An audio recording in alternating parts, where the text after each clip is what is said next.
Ladies and gentlemen, welcome to the Louie CK in Baltimore. We thank you very much for coming tonight for this program of Casey Lewis Stand-Up Comedy here. Before we begin, we would like to make you aware of some upcoming programs. June 23rd, Cher will be here for 2 shows. The first show is at 1:00 p.m. and the second show is at 1:17 p.m. Unfortunately, both of Cher's shows have been canceled because she just died.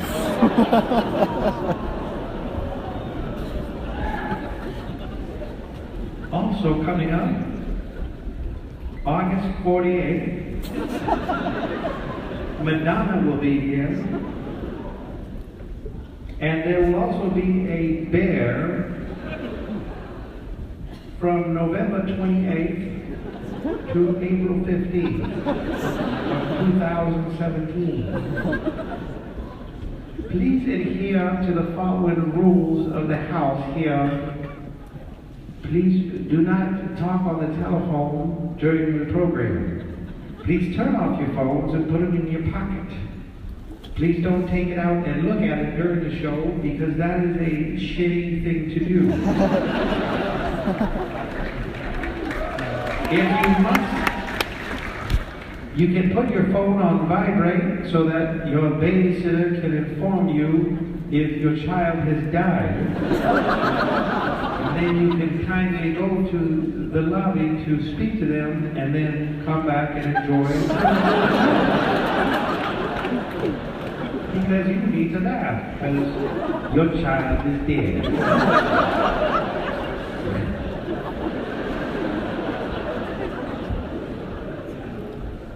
But seriously, keep your fucking phones in your pocket. Because the performers don't want to see your stupid lit up face in the darkness. Do not videotape this show with a videotape recorder. And please don't post it on YouTube, because that is an equally shitty, cunty, fucky, shitty thing to do. Just please enjoy the show that you paid for. Alright, that's enough of that.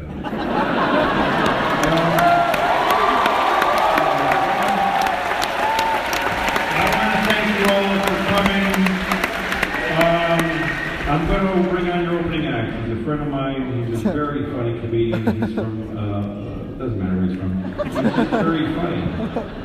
And he's traveling with me, and I'm very pleased to present him to you. I try to pick very good opening acts, but I really want you to give him all your respect and all your attention, and a very enthusiastic round of applause for Mr. Joe List. Give him a hand.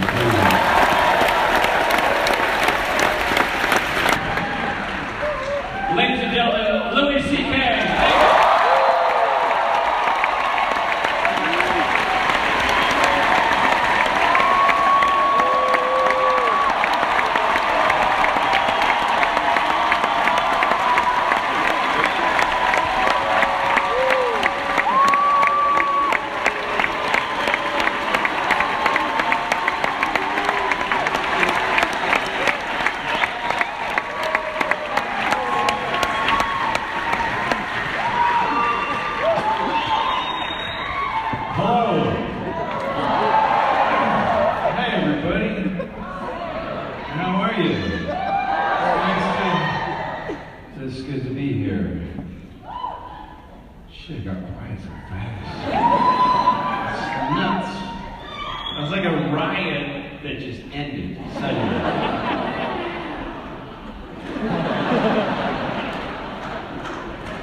Well, it's a pleasure to be in Baltimore. For me, it's a pleasure to come here for a couple of days. That is all I'm qualified to say. I have no idea what it would feel like to be here every fucking day of my life.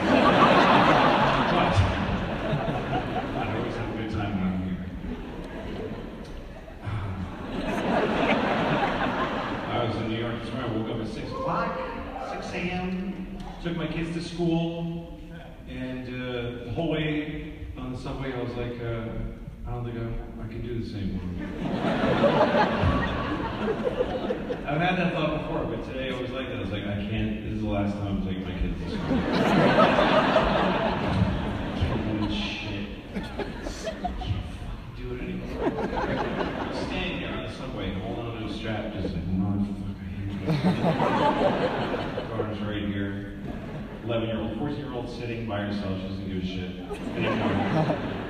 And everybody, people, I kept getting a sense people were looking at me. Strangers on the subway, like, kind of give me a dirty look. It's like, why does everybody hate me right now? And then I noticed this dude right here. There's a dude sitting right there. Right there.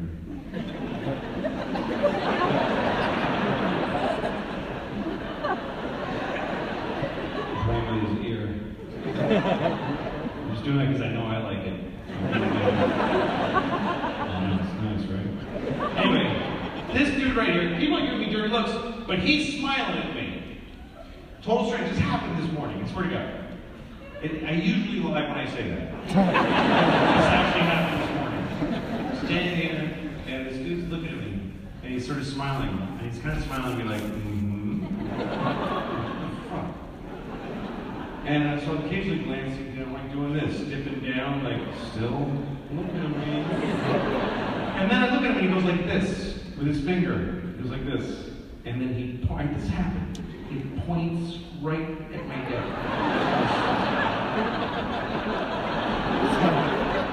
I mean, just the audacity.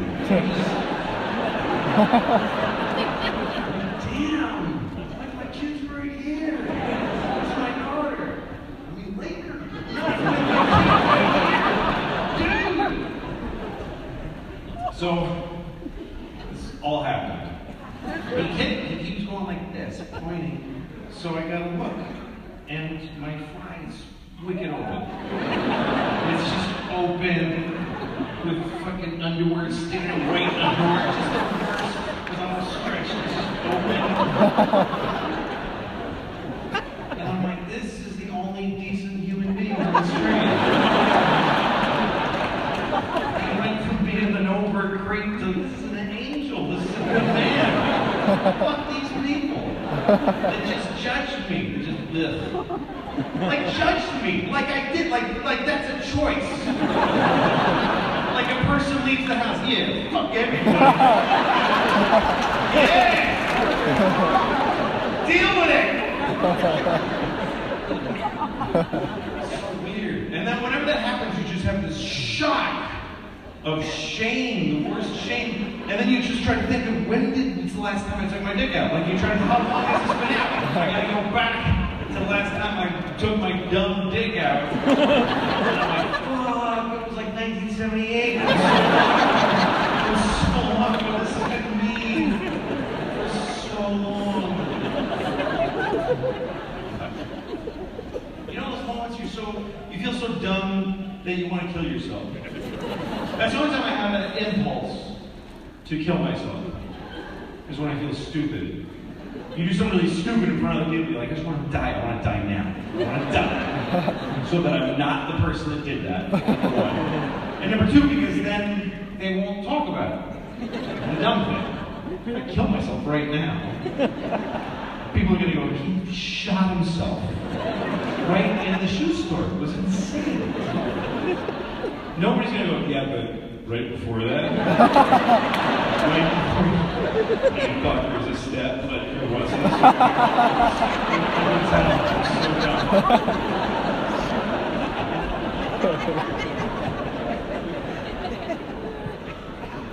I always get embarrassed. And like, have you ever been in an email fight? Some of you are in an email fight right now. In the middle of an email fight, waiting for your turn.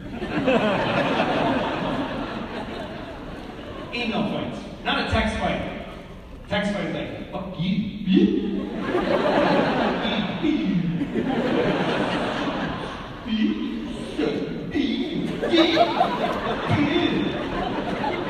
fight.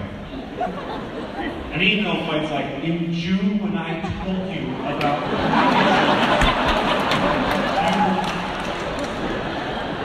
you really disappointed me. There was words like disappointed. And you really get into it, like you work on your email all night, like it's the closing argument to a murder case. You just hang away, pouring water on your head like Beethoven. Yeah. And you send it to somebody else. You read this, and what do you think? Do you feel like it's fair? And they're like, yeah, look. And they start to help. Let me take out each shit cockface. It seems like he won't hear the rest. Well, I like that part. Send it to somebody else. That part's good. Yeah, he knows. And then you send it to your mom, and it keeps changing colors. So you gotta keep pasting it. Finally, you got it. That's it. You send it to the target of your feelings. And then you feel really good. Yeah. Really did, really said it, I really said it. And you have this fantasy that they're reading it going, oh, I'm always wrong about everything I do. Yeah, how do you feel now? And then you decide, I'm going to read it. I'm going to read what I wrote. I'm going to sit and read it. I'm going to go to the sent folder, where it's all in stone now. You can't change the sent folder. You can't even get your cursor in there. It's just that. You read it. And then you realize you left a little sentence at the top that said, this is my latest draft, what do you think?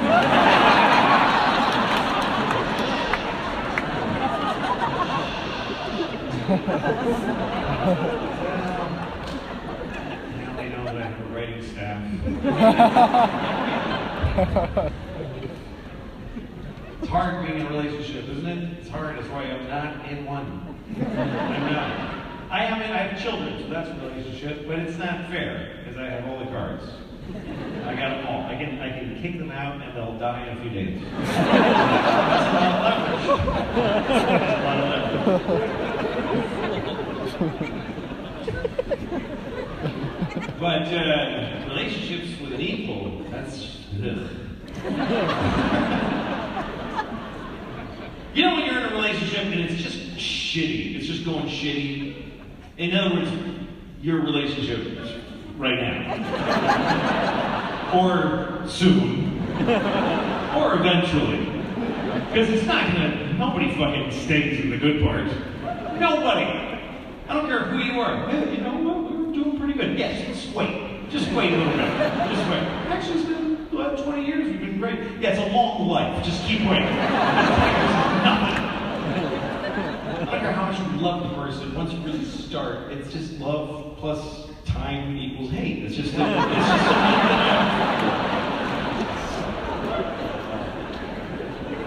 because, you know, you are who you are, they are who they are, and once you see parts you don't like, or have parts you don't like that you don't want to, it just gets shitty.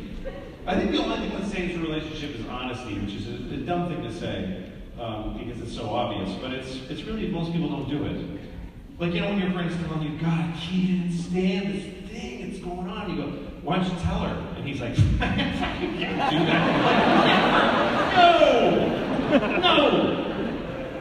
The truth is, the only way to save your relationship is to say the thing. That thing that you can't say. There's one thing that you never could say. You picture saying it, you're like, no fucking way. You need to say it. You need to say it now. You need, because it's going to save your life. It's not going to save your relationship. It's going to save your life. You need to live in the truth.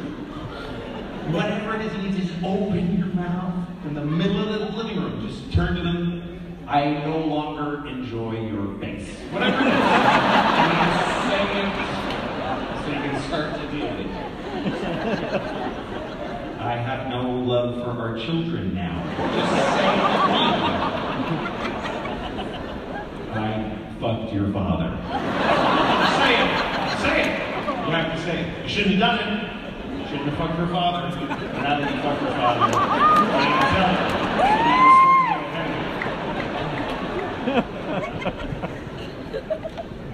I shouldn't have fucked her father. I shouldn't have done it. I thought it would help. That's how bad things were. That's how desperate I was. I went to her dad. I said, look, this is the only thing I think is going to help. And he was like, well, anything for my little girl.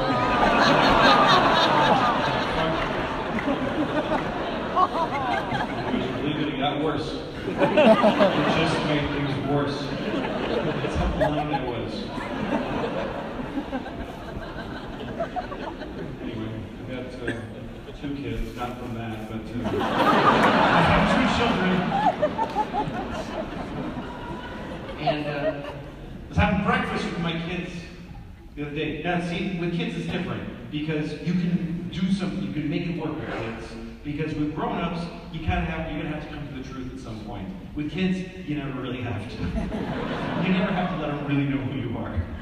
You can actually pull that off with children, and you should too. You should try to be a better person than you really are, so that your kids will have a better parent than you're capable of being. That's the way I look at it. So I do my best to just sort of lie in a constant stream about who I am and what I've done. I mean, it's a few hours in the morning because they go to school. Summer is stressful. But, like, I have rules in my house, and they all apply to me and my behavior. I have a rule, I don't curse around my kids. I break it. I just curse around them, but only when it's, with your kids, it's a stressful moment, and life just gets to you, and you blurt out a bad word. It happens. Like one time I was making dinner for my children, and I gave my daughter a bowl of soup, and I said, here's your fucking soup.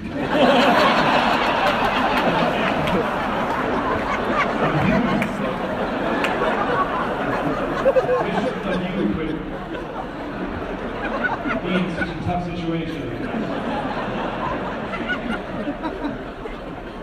But,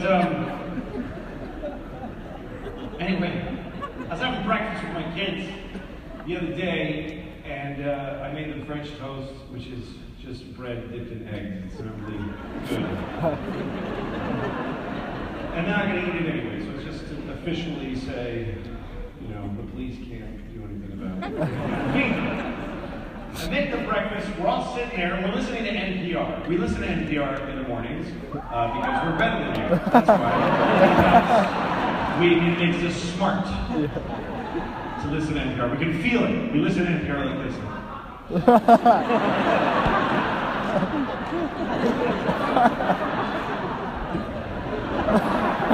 It's wonderful. But anyway, so we're listening to NPR, and there's this, I don't remember what the story was about, but they kept using this phrase. They kept saying 9/11 deniers. They kept saying that. 9/11 deniers. And my daughter said, what is that? And I said, well, that's these people that think that September 11th was a conspiracy by the government. And she said, oh, I thought they were saying 9/11 deniers.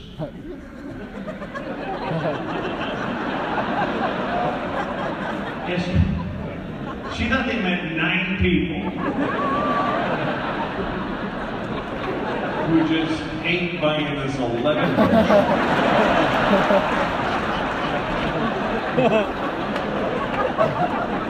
Very small fringe group. Still getting some playing NPR. They go to the White House, they protest. It goes 10, 12, 13! Me and my 8 friends know it! Government is making up numbers! Here's no 11! And the number is 11! There's 13 and 14, 15. Why is there not a 1 team? Why are there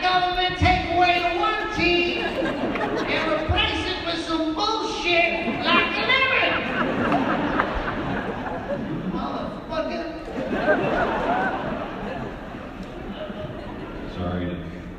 I don't mean to offend any Chinese people. Stereotypically Chinese character. That's right, I'm Chinese, motherfucker! I live in Beijing, in Hong Kong, Shanghai, shit.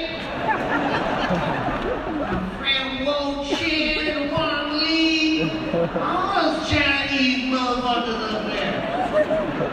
Shit. That's what they sound like to me anyway.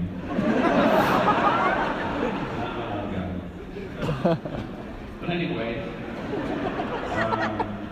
so we're listening to NPR, having breakfast, and my daughter was doing her homework at breakfast, which pisses me off, because that means you fucked up. Doing your homework at breakfast. But I can't judge her, because I was a terrible student. I was far worse than she could ever be. Like, she was doing her homework, she was like, Daddy, who is Achilles' mother? And I was like, I don't know. And she's like, oh.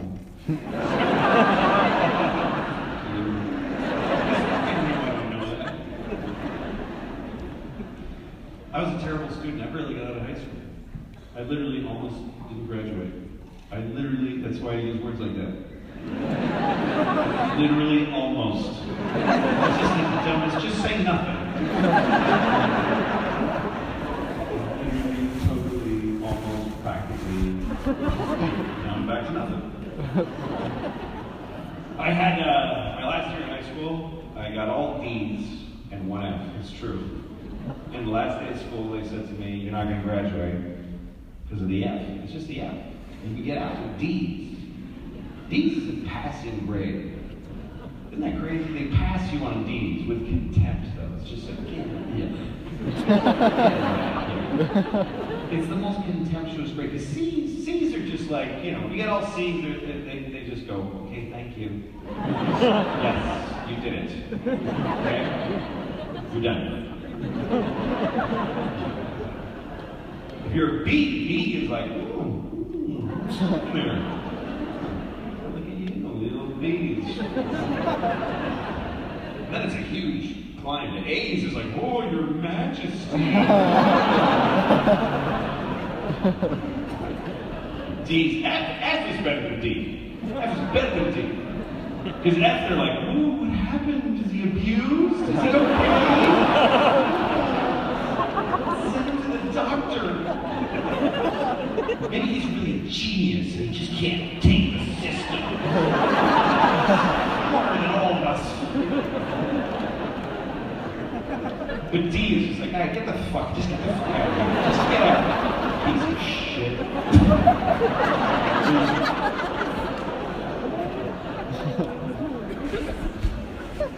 So I had all D's, and I had 1 F. And my guidance counselor said, you're not going to graduate unless you get that F up to anything. So I went to that teacher, like on one of the last days of school, and I said, listen, I need you to upgrade that F to a D. And she said, why would I do that? Give me a reason to do that. And I said, because otherwise I won't graduate. And my life would be difficult without a diploma. And she said, well, so you come back next year or you do the summer course? I said, no, I won't do that. And she's like, so you're putting that on me? And I said, yeah. And she said, but I've never even seen you before. Which is true. This was our first conversation. I never went to her class, even on the first day. And I was like, yeah, I know, this is bad. That's what's going on. And she just looked at me and she said, that's a goddamn shame, that's, go ahead, I'll give you a D, just get out. And she gave me a D. And as I can tell, she was really cool. She probably would have changed my life or whatever. But, I never gave her a chance. And now, I probably make about 1,000 times more money than she does. No, it's bad. No, don't applaud that. What's wrong with everything? That's why everything's fucked up. Because a teacher, there's nobody better than a teacher. There's no more noble thing you can do with your life. And in today's society, they're losers. I mean, you're a fucking loser. I can't even wrap my head around. You're a teacher. What the fuck are you doing? I can't even imagine being that person. Can't get my head in there. The person who's a public school teacher? How? Like, I can't. I can try. Like, I can imagine, like, killing somebody, but not being a teacher. Like, whoa. I mean, I wouldn't murder somebody. I can see it. I mean, I can see him shooting a guy. I'm upset. But teaching? Who is that person? What kind of alien sits there at that interview? So what is this job now? Well, you have to make children know all math.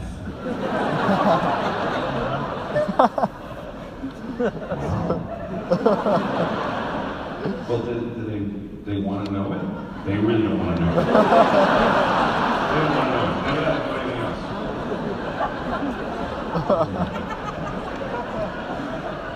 Okay, what if some of the kids are just dumb? You have to make those know it too. And then we're going to test them. If you don't do it, you get fired.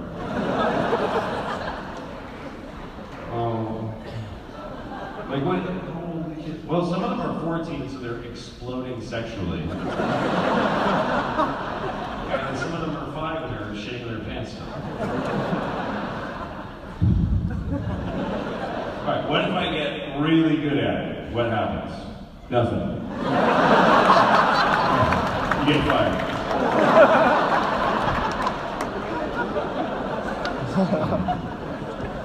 How much do I get paid? About $10 a year.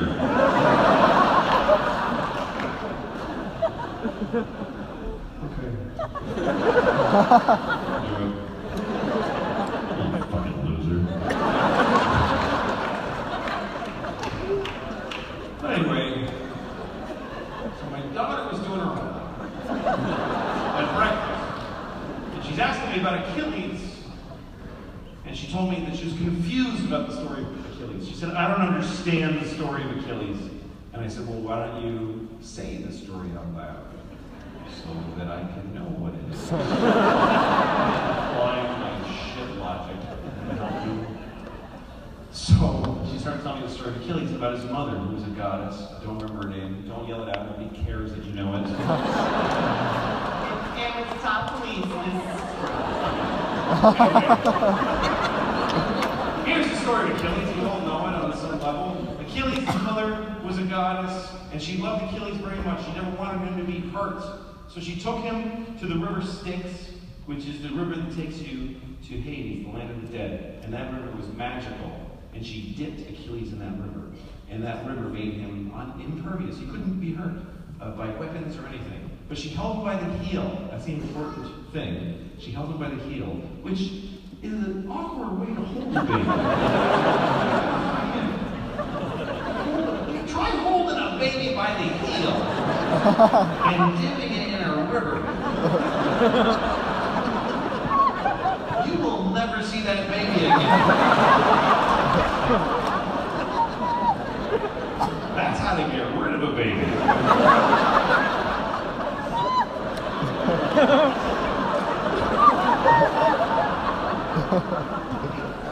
I'm watching it and coming to the river. Silence, I lose your baby. It's Achilles' mother's Mexican nanny. A little known character in the Iliad.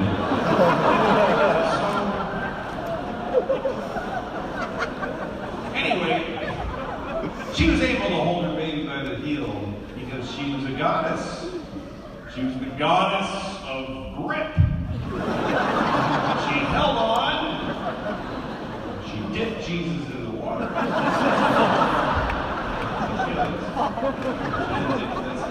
Too bad they didn't dip Jesus in the water. He might have made it to his 40s. Clear us in this ambiguous shit, he said.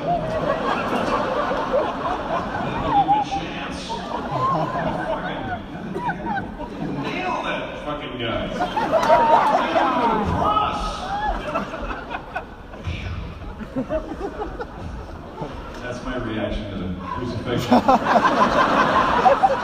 been there.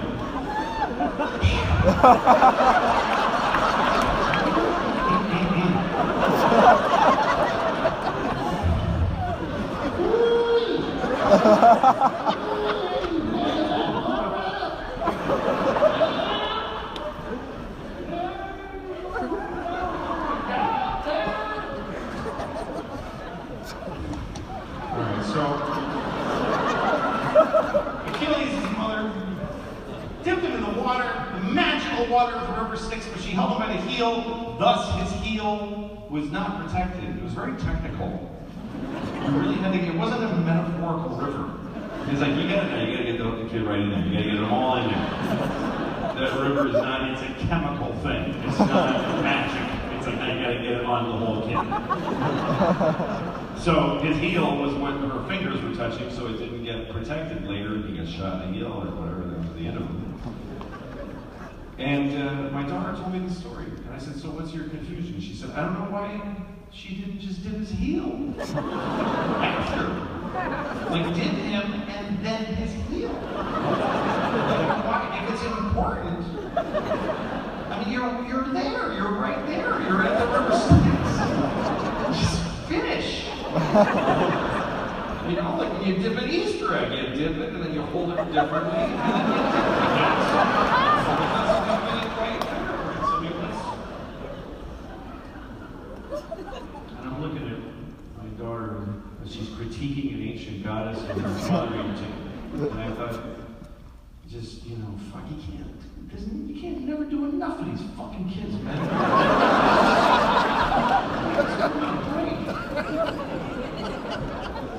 Is it enough? How much more could she took her kid to the fucking hell river and dipped it. And then still it's her fault. It's still her fucking fault. It wasn't enough. It wasn't enough. Achilles picks up a fight with a whole planet. And then he gets shot in the heel and he's like, Mom! I can't believe it! What's wrong, Achilles? My mom didn't take my heel. Stupid.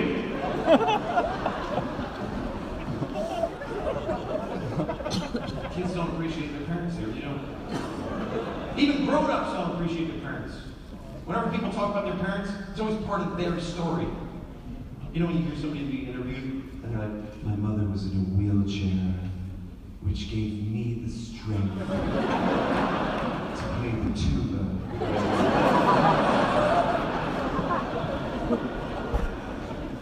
I like when an athlete does a great job. I saw this football player, and they interviewed him after the big game, and he said, I know my mom was watching from heaven as I played tonight. I'm like, dude, leave your mother alone. Jesus Christ.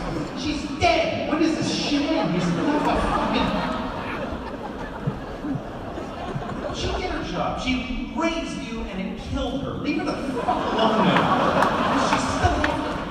Let her enjoy heaven. It's fun. Heaven's fun. You get invited to shit. There's a lot of stuff to do. Hey, you want to go to the cloud party? It's going to be really fun. I gotta watch my son's football game.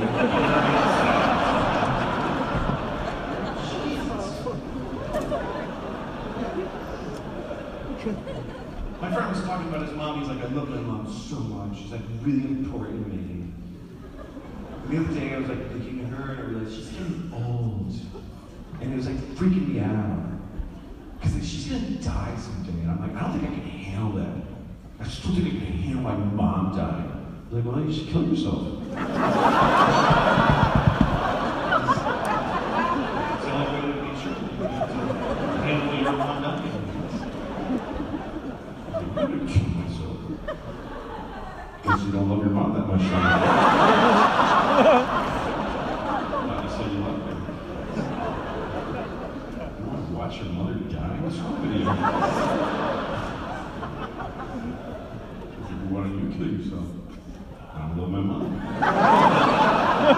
So it keeps me going.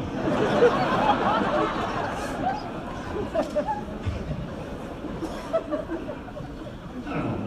I think when people die, you should let them go. They did their job. You should forget them. I think that's what rest in peace means. Forget them. remember the dead, sometimes it's like an obligation to them. You know, like when you see a couple and they're really old, like the kind of couples they've been married for years, they get applause just on the math of their lives. And how long you've been married? 60 years! Oh! Isn't that wonderful, everyone? You don't know. You just know how long it's been. For 60 years, every day he tells me I'm a piece of shit. I have no idea. But even if they're happy, like let's take a couple, okay? Let's say there's a couple, and they've been together for 60 years, and they're together every day, and then one day, usually he dies first. They'll walk in, and all of a sudden he goes, She goes, Richard! What's wrong?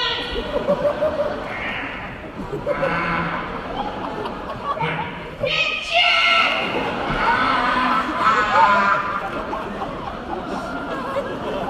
And he dies. And then she lives another 10 years. 10 years later, she dies. And as she's dying, she says to someone, well, at least now I can be with my Richard forever. Who's teaching people that idea? Where's it? No religion says it. So where do people get this idea? That when you die, you get to ruin heaven for your dead spouse. How does that make any sense? How is that fair? Richard's been dead for 10 years. He's been in heaven for 10 years. And then somebody comes up to him and goes, hey, your wife is coming.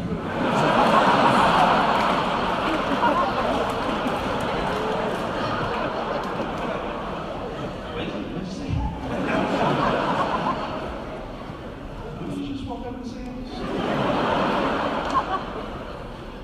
Your wife is coming. Wife? Why was she coming here? I don't understand. It's heaven. He says it's heaven. She wants to be with you forever. I was married to her for 60 fucking years.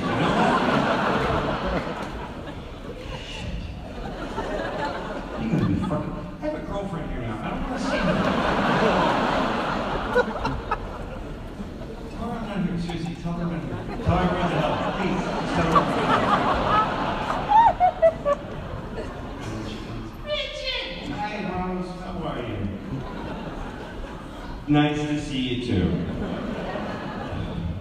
Shut up, Rose. Just shut the fuck up.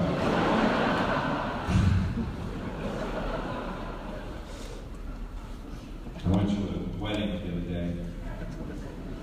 I did. I went to a gay wedding. I did. I've been to a lot of gay weddings, which is not true. Say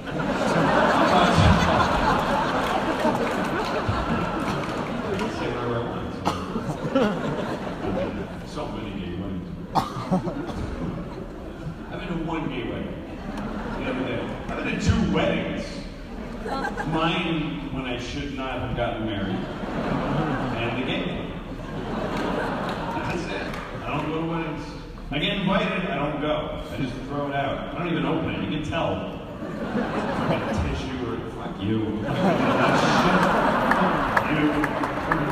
It's like a chain letter. Don't fucking send me this shit. Seriously, I think it's rude to invite people to your wedding. I think it's rude. It's an affront. 4 people are happy to get that invitation. That's it. Everybody else is like, oh, fuck, I want to fucking get a hotel in Pittsburgh. Shit! Oh, this is gonna suck!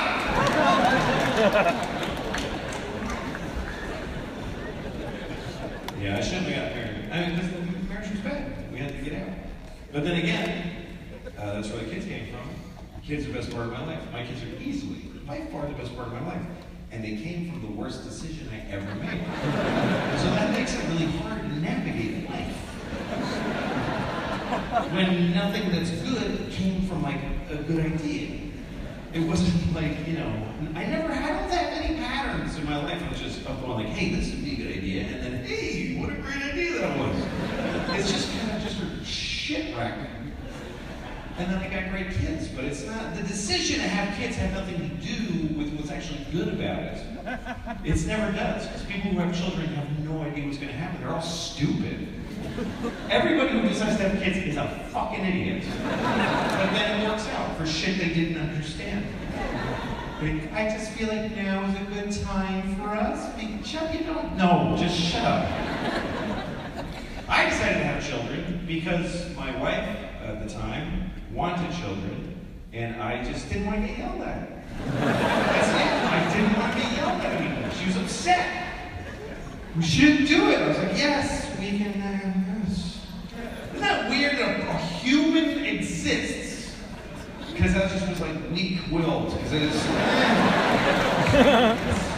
Yes, I want to also. And life springs. I'm just. And I don't know. I thought we wouldn't get pregnant. That's what I thought. I remember thinking this won't happen. Like for a while, and then later I'll change my mind. Because everybody I knew was struggling to get pregnant. It was really difficult for them. You know, people, they struggle. They go to doctors, and they take the few sperm from the guy. They take the sperm and they sort through it with a little knitting needle. They're like, what's that? Oh, shit, it's a one good one. Amazing sperm. And they put it in this metal canister, and they whip it around at the speed of light. And then they stare at it, and then they shove it back up his dick hole. And they're like, fuck her now, fuck her now. Meanwhile, she gets her vagina washed out with yogurt things, squats on a berry bush in Tibet or something. It's Tuesday, great. She puts her legs up. They go to the doctor, and he's like, nope. Nope. Yeah, this is how you have kids. Let me tell you how to, this is the mystery of how to have children.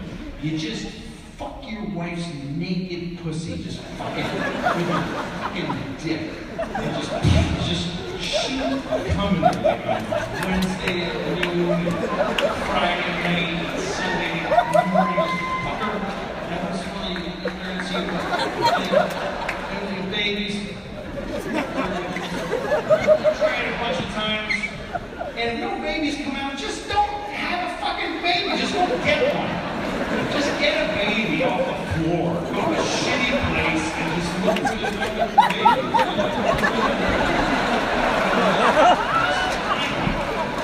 Just extra babies. That's from one point of view. But anyway, my wife wanted one that looks like her, so I agreed. All of 20 whatever years old, I was like, yes. So we had sex with the intent to give life. And first time we did it, boom. Right away we got pregnant. I knew it too, while we were fucking. I knew it. Because I came a lot. There's a lot of cum. I was like, oh shit. Really up my odds just now. Shot a lot of dice into this lady. Probably a 7 in there somewhere. It was a lot of cum. I mean, it was a human amount. It's not like I was coming and she's like...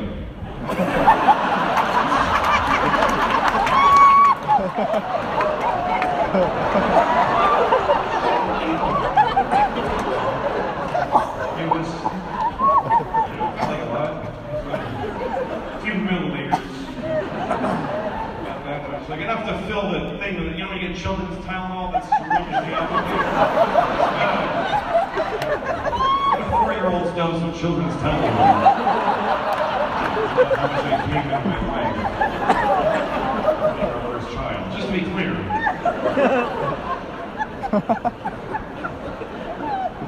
Anyway, that's how that happened. And we had a baby. Shit, man. I remember the baby being born, she cut her open. I mean, the doctor cut my wife open. Less The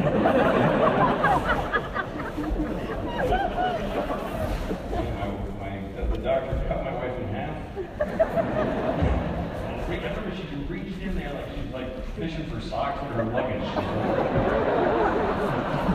There you go, how's that? Yeah, I remember I made her stop crying. She was crying. And I went over to the little table and they're like sticking a thing up her nose and sucking her brains out and shit. It's horrible. They don't give a shit. They pull babies out of pussies all day. My baby's crying and I said, it's okay, it's okay, it's okay. And she stopped and she looked at me. And I was like, fuck, I am of use. I am of use. First time I felt that way. That's literally the first time I felt of use. Before that I was just like, I want chocolate, what can I get? That's all I was like, yeah, I'm just an idiot. So yeah, I was very happy to be a dad. Right away I liked it. And then she wanted another baby and I was like, no, come on man, fuck. Give me a minute. Alright, fucked her. Baby fell out of her ass while I was fucking her. I don't know what it is. I got a vasectomy, finally I did. Because this is just, I just cum babies. It's not sperm. It's just I cum 1,000 babies into her and then they fight till there's one left. It's terrifying. I'm scared to just jerk off. Oh shit.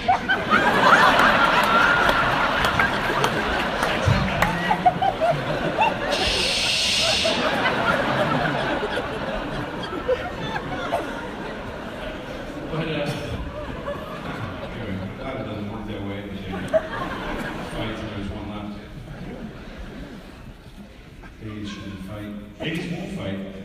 You ever seen two babies fight? It doesn't exist. It's never happened. I googled baby fights once. Googled me back and said, dude, just go to bed, son. I'm always googling shit that I don't want to see. Like I go and Google images and I put in something like big tits with nails on the face. Oh shit!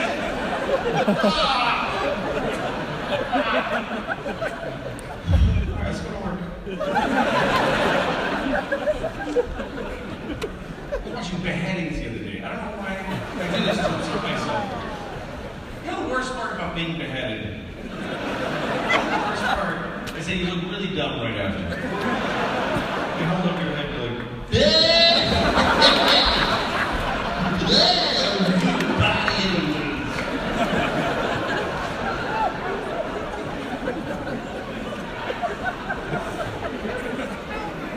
There's really too many horrible things to look at. I always feel shitty. I don't feel things anymore when I see real, like, you know when you watch late night TV and there's PSAs, public service announcements, and they show you things to upset you so you'll be a better person. But I have the same feelings as I used to have about it. You know, like they show you the one with a guy, he's holding a little sign, he was very upset, and the sign says, yeah, sure. And he says, this is the text that killed my daughter. Because somebody wrote, yeah, sure. And ran over his kid. It's terrible. Although, I don't know, maybe he was responding to a text that said, please run over that child. Yeah, sure. Just think of that. I'm not saying that he's a better, I'm just saying that we don't have all the information.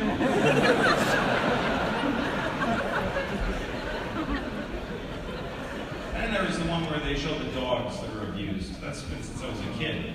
And there's dogs like, you know, the empty socket, like shaking. They're always wet. I feel like they hose the dogs down. You're all good, you fuck. Come on.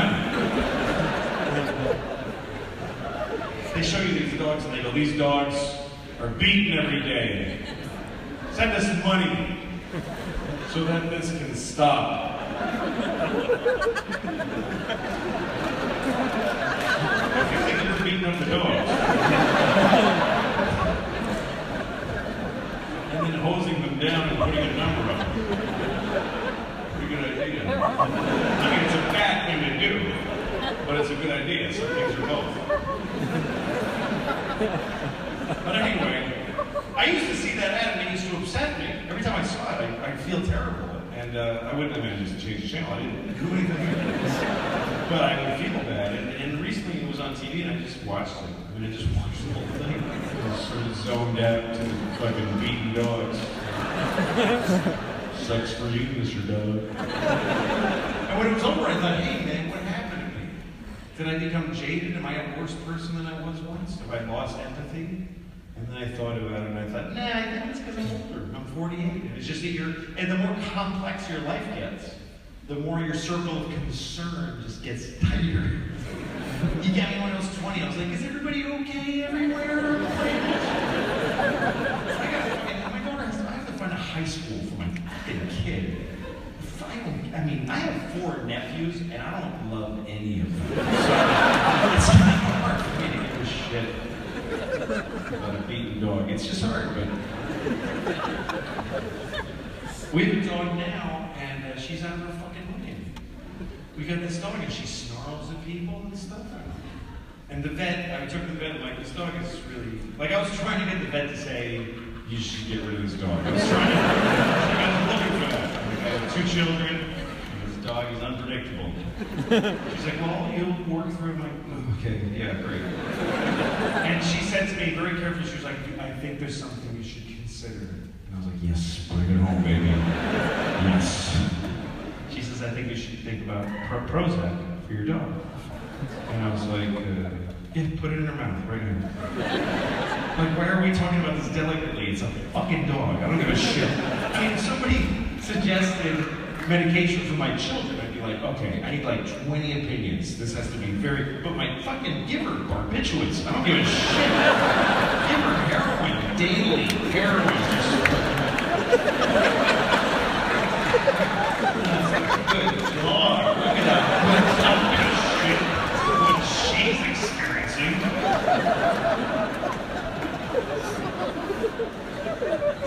It's hard. I don't know, I remember first dog I had was with my wife. Before we had kids, we had a dog. And it was this big deal. And we had a house in the country, and we wanted her to be able to roam free. And we couldn't afford a fence. We went around the whole place. And then we found out about invisible fencing. And what this is you bury a wire in the ground all the way around your property. And the dog has a collar with a little metal post on the throat. And when the dog walks near the fence, it beeps the thing first, warning beep, beep, beep, beep, beep, beep, beep, beep, beep, beep. And then when she gets to the fence, it gives her a shock. It sounds cruel, it's not that bad. I did it to myself on the hand, I didn't do my throat, not on the and when it's shocking, it's just upsetting. It's just freaks. It doesn't take a lot to freak a dog out. A dog, like, it's just going, like, an invisible person pokes her in the fucking throat. And she's like, I get it, I won't go there, I get it. Shit.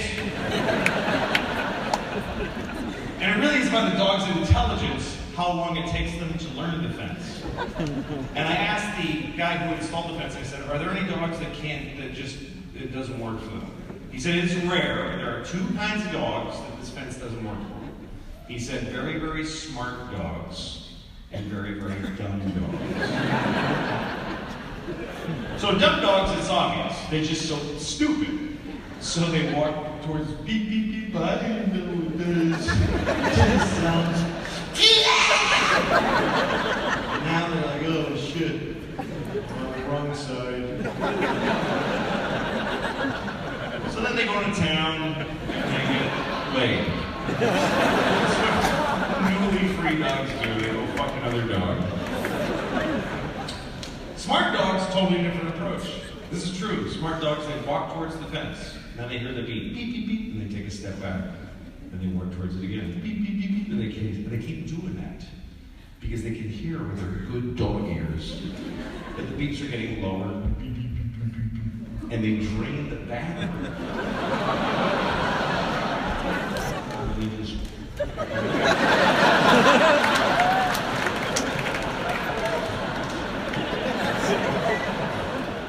Then they go into town and they get blown. This is an intelligent dog. Any dumb dog would get, fucked, but it takes a really smart dog to get another dog to suck his dick.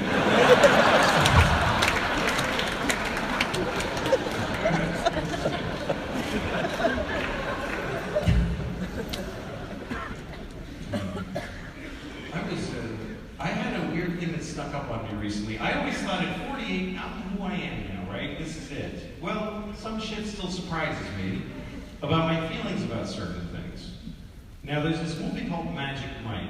It's Matthew McConaughey and Channing Tatum playing strippers, male strippers. And I never saw this movie, never seen it. I won't see it. Because the preview was on TV a lot for a while, and this thing started happening, where if I'm alone and the Magic Mike preview comes on, I want to see part of it. Like I'm flipping around and I'm like, okay. I don't say it to myself, or quite think it in a sentence, do you know what I mean? Like I just kind of go, just want to see this one part. Just want to see it. Just like the one part of the preview, the Magic Mike. It's this part where Matthew McConaughey's got no shirt on. He's wearing a cowboy hat, and there's all these ladies there. And he says, the law says you can't touch. But I think I see a lot of law breakers out there. It just lets it tumble out. It's easy. I think I see a lot of law breakers. So I started having this thing where I really like that. I just like it. I like watching him say it. I like the way he said it. Watching him, I'm like, yeah, good Matthew, nice job. That's good. Nice. Well put, smart. And then, right that second, Channing Tatum comes out with no shirt on, and he just goes like this. I'm like, shit, change it.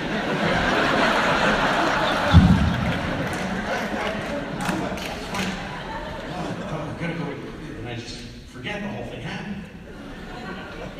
And then later I'm walking around my house and I just found myself kind of going, there's a key to that.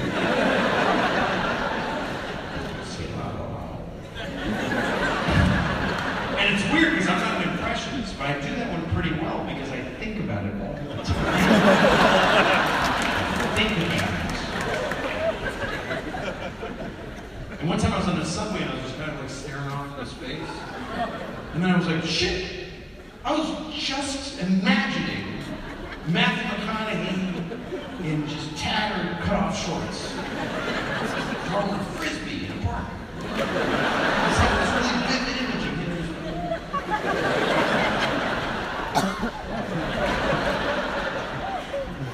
It's easy, you know? I was just saying, yeah, throw that shit, man. Throw it. And here's the upsetting part. I've never seen Matthew McConaughey throw a frisbee in shorts. So this was not a memory.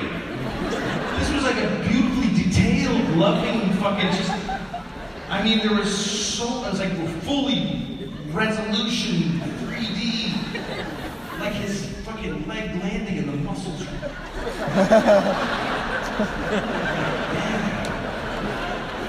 I wasn't like going like this, but I was just like, yeah, I was like getting it in my system. I don't know what the fuck is going on. But I'll never watch Magic Mike because I know if I sit and watch the movie, something's gonna happen. There's gonna be a new event. And I'm not open to it. I'm not. I won't try. I won't even try. Because fuck it, I have a right.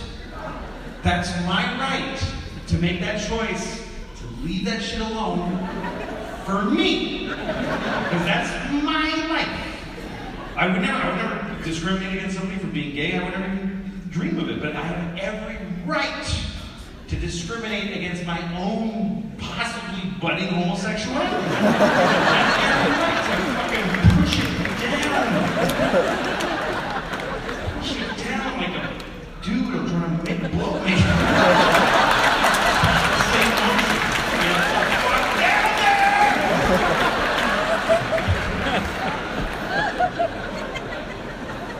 I'm not gonna entertain them any of it.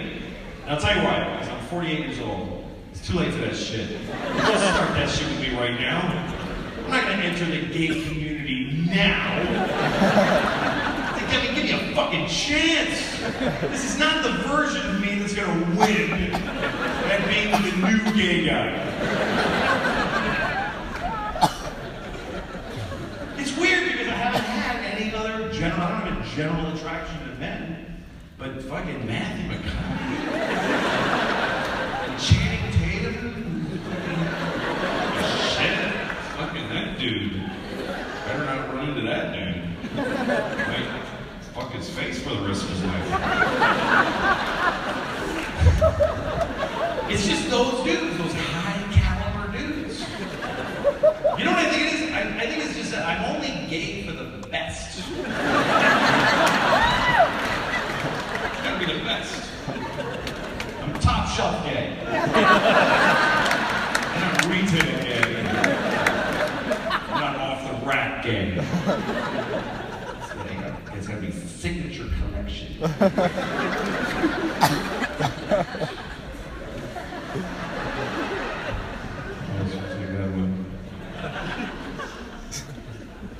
I'll try it. If it's the best, I'll try it. I'll try the best anything. Even if it's something that I don't particularly like. If it's the best, I'll try it. You know, like I don't like cognac. I've tried cognac. I'm not interested in it. But if I was at somebody's house and there's like a fancy house, you know, and they have like a library. Like, shall we go into the library? Should. Go to the library. You go to the library and you have like pool tables with red felt. There's no pockets. Like, how do they even do it? That kind of house. You know, like a villain. If you're hanging out at a villain's house. And he's showing off all this cool stuff. He's like, would you like some cognac? No, thank you. Well, this cognac was 500 years old. 300 years ago.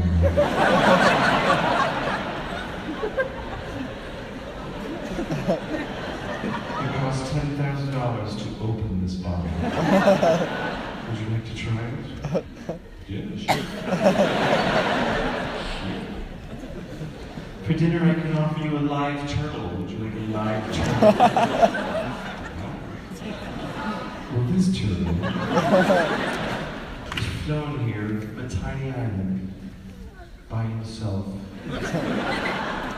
He's the last of his species. Can't wait to eat that fucking turtle. Can't wait to bite off his screaming face.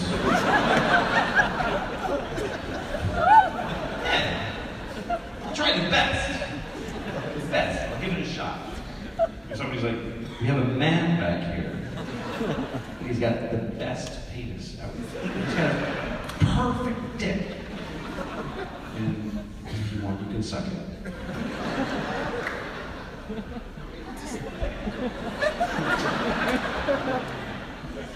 Can you see it?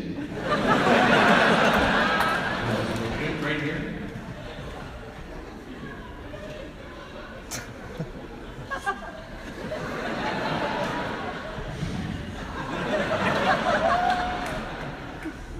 Shit, that's really nice.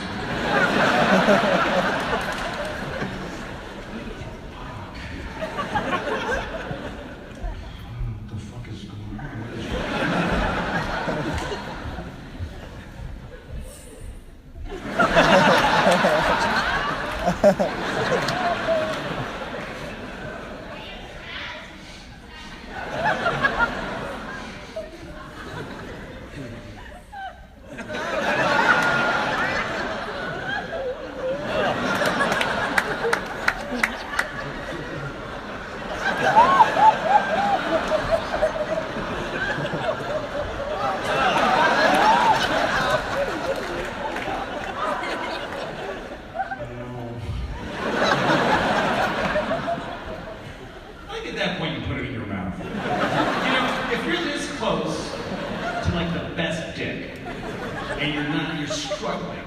With whether to suck it or not, put it in your mouth and then decide. And then you have all the information. Just a sample, like 20 seconds. And then, that's a long time. 20 seconds is a long time. 20 seconds.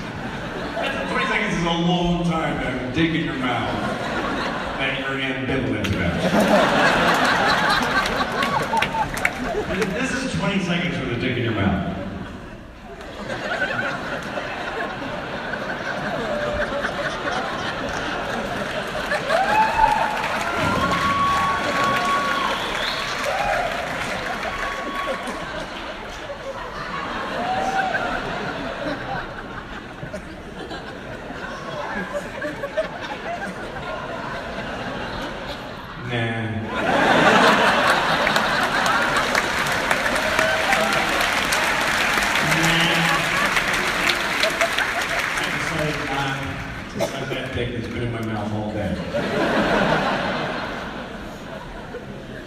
I don't like dicks. That's really why I'm not gay. I don't like dicks.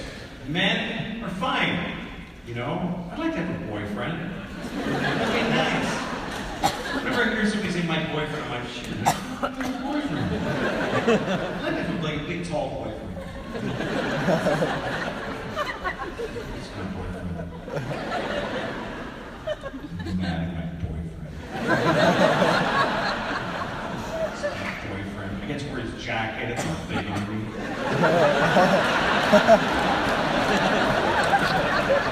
Makes me feel safe. I like that part. But in order to get the boyfriend and the jacket, I have to have a big fucking cock shoved in my ass. A fucking hard, dry dick print in my ass. Ow! Oh, I hate that part! My least favorite part of my boyfriend.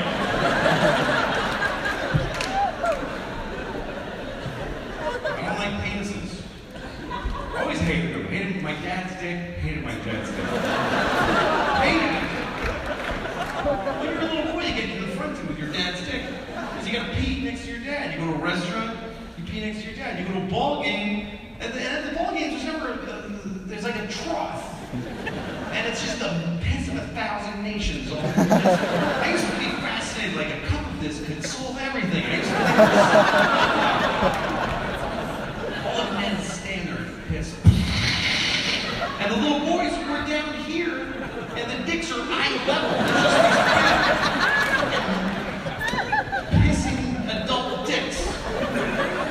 And this was my dad's, and I hated it. Because my dad was Mexican, it's true. My dad's Mexican. I'm not. I'm not Mexican. My dad's Mexican.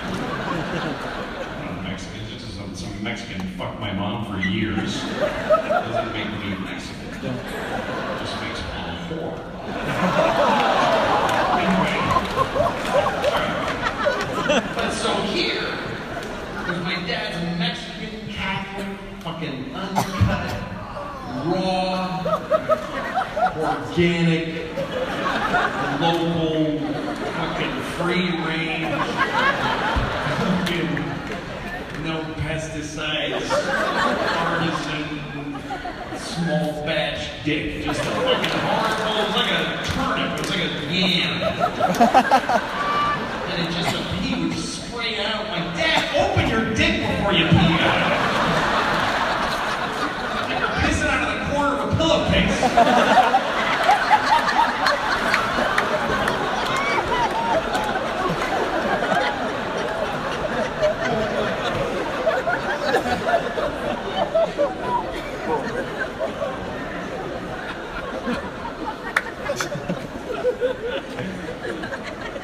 And my dad, he's had a weird life too. He has because he was raised Catholic, but then my parents got divorced, and then he turned into a Jew.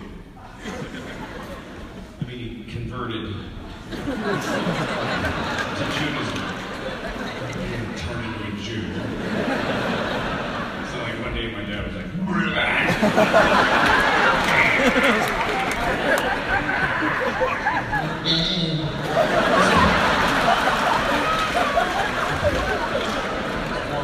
ceremony.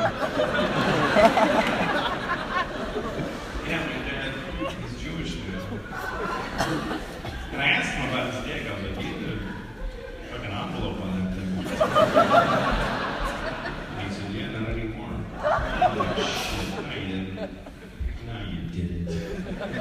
He's like, that was the covenant between my people and our Lord. I'm like, he didn't mean you, you fucking Mexican. Jesus Christ. It's complicated because his father's Jewish. My grandfather's Jewish, but then his mother's Catholic. My grandmother, my abuelita in Mexico. Catholic. He was raised Catholic. Jewish father, devout Jew. My grandfather, my abuelito. Hungarian Jewish, this is a true story. My grandfather's was a Hungarian Jewish doctor with one leg. He was a one-legged Hungarian Jewish doctor, played violin.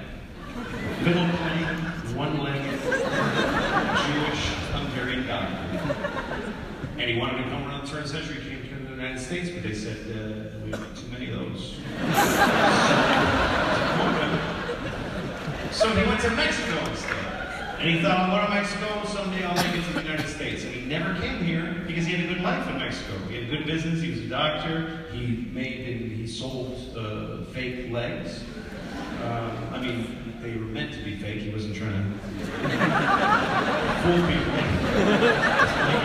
But I like from him, it's not fucking fake. Prosthetic. He designed prosthetic legs, he had a good business. One day, he went to a dance on his new leg and met my grandmother. And they danced, and by the end of the first dance, they knew they would be married. That's the fable for a family. But also in there is that she told him she's Catholic, because it's very important to her to this day. And he said, yeah, me too. Yeah, sure. And they got married and raised 8 Catholic children. And he was secretly Jewish. And it came out eventually. I was never told how it came out. I don't know what that event was. Maybe there was a fight, and he was like, I'm a fucking Jew. It came out. And when they all lived together, it was fine. But I asked him once, how did you sell out your religion? And he said, well, you know, your grandma's very beautiful. And we're in Mexico. And anyway, the Christians want everything. That's what he said. The Christians want everything, so I figured let them have the kids. And I thought about that. I was like, fuck, that's intense. But he's right. He really is. The Christians, they really did win everything. And we can tell ourselves, this is a multi-faith world, and every religion is equal. Not really. Not really. The Christians really won the ball game. If you don't believe me, let me ask you a question. What year is it? What year is it right now? If you ask any person on the planet Earth, it's the one thing everybody agrees on. Doesn't matter what money you're looking at, the fucking year is the same. It's not in dispute. What year is it, sir? Just tell me what year it is. 2016, that's a number. That's a number. And we're all counting to that number in unison. The entire human race is going 1, 2, 3. How many years has it been? It's been 2016 years. Since what? Since, I'm not sure. No, really, what?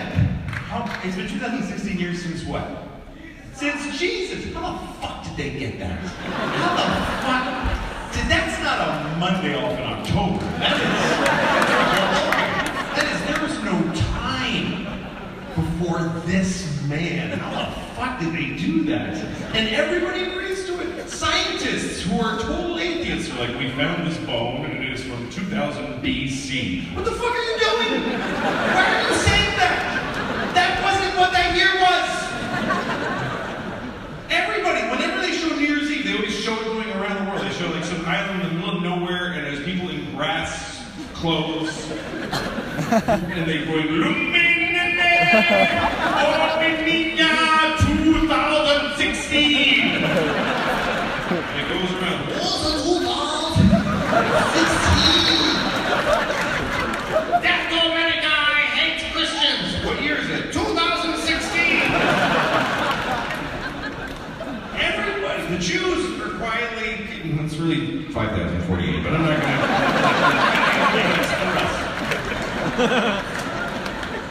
What about Chinese New Year? Okay, next time you're doing your taxes, put a little picture of a monkey where the year goes. Let's see how that works out. It is the year of our Lord, 2000 Jesus-y o'clock 16.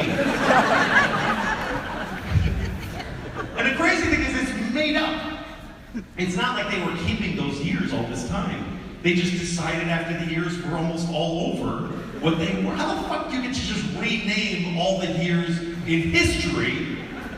They just went, that's what those years were from now on.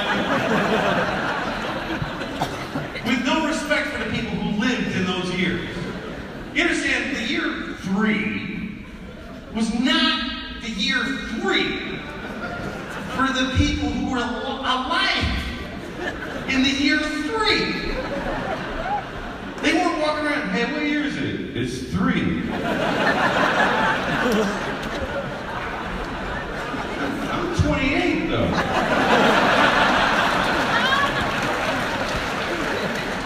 I'm 28. There's only been 3. You were born in BC 25.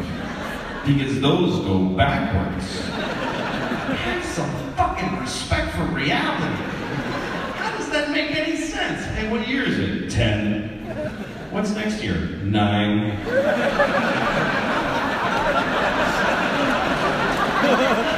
out of here!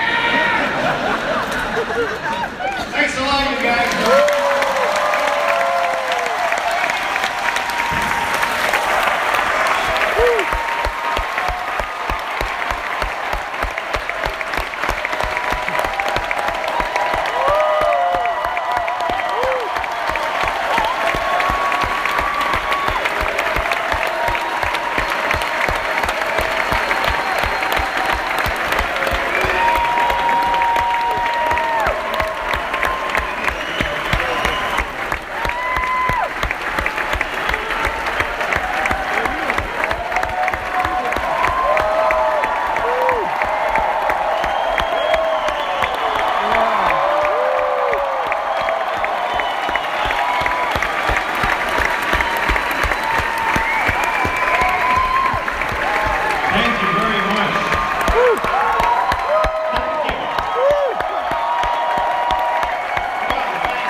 So I was remembering the other day I was kind of looking at old, I was trying to Google people from my past. I don't know if you've done that. I was trying to find people, and I was thinking about girls that I liked when I was 12. It's kind of like a time travel pedophilia. Because I'm like looking at 12-year-old girls. I'm like, but I was 12. It's like one time when I was married, I found a picture of my wife when she was 16, and it gave me a boner. I was like, that's fucked up. I'm getting a boner from a 16-year-old. I'm like, yeah, she's fucking 48 now. Like, it's okay, isn't it?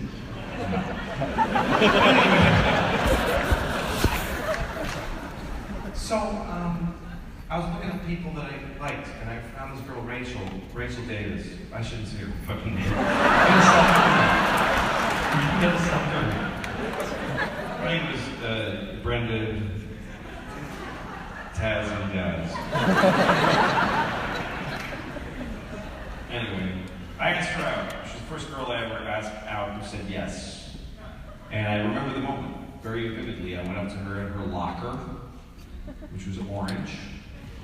And I said, do you want to go to the dance with me? She said, yeah. And that was the happiest moment of my life. Happiest moment of my life, even to now. Never that feeling ever again. And so we went to the dance together. I mean, I went, my mom drove me, she walked, and then we just walked in with a bunch of other kids. But I was like, no, she's here with me. And then she went and talked to her friends, and then she came back up to me after a few minutes, and she said, do you mind if I dance with Jeff? And I said, sure, because that's all I had. 12. What other moves did I have at that age? You're not complex at 12. What else was I going to do? Do you mind if I dance with Jeff? Yeah, I actually do mind, Rachel. Quite a bit. It's pretty rude. But you know what I think you should do? I think you should dance with Jeff for the rest of your life. Anyway, so I said, yeah, sure. So she danced with Jeff, and I was like, all right, she's dancing with Jeff. She kept dancing with him. Then they started making out. It's like, Jesus Christ, we're fucking 13. This is crazy. She made out with Jeff, and then left with him. And I was like, shit, man. And I remember all this, looking at her new Facebook, and I'm like, hey, you're fucking old now, aren't you? That's so funny. And then I thought, what happened to Jeff? And I thought, I remember Jeff, because I knew him after that. And I'm like, what happened to Jeff? So I look him up, I can't find him. He had an unusual last name, too. I was like, I should be able to find Jeff. And then I had to make a fake Facebook account. And I looked at people's, finally I found him. Here's a true story. Jeff is a woman now. He's a woman. And I was like, shit. And he has a whole blog about becoming a woman. And it's fascinating. I was up all night reading it. I was like crying. I was like, this is amazing. I'm so proud of her. And at the end, she has a whole thing where she says, this is what I always was. I didn't change. I became what I always was. I knew I was a girl since I was 5 years old. And I read that and I was like, why the fuck should you take my tape then, man? You fucking knew it? You piece of shit. Fuck you, Jeff. Fuck you and your fucking jury, too. I don't give a shit now. Just because you're brave doesn't make you a saint, okay? Fuck you. I'm happy for these people, but some of them are assholes. This guy's just an asshole who became a cunt. That's all it was.